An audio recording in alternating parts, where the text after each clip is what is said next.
Hey guys, welcome to our channel. So in this video I'm going to tell you how to add products to page. So simply what you have to do, just you can see we have logged in our Shopify account. So simply just click on the online store and now on the pages. So now here you can click on add a page.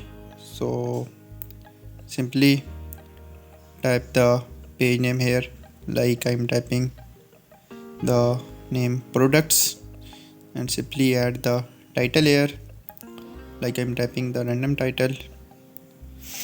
And after this you can select the contact and simple click on save button.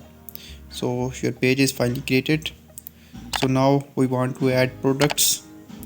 So simply what we need to do, just we have to move to our products, and here you can see, so here you can see my two products are already added to pages. So simply you can also add products to your page. So what we need to do, just I'm going to open this product. So here you can see in the vendor option Mehran Khan double I on the bottom downside. So here you can also type the your page name and then click on save button. So in this way you can easily add your product to your favorite page.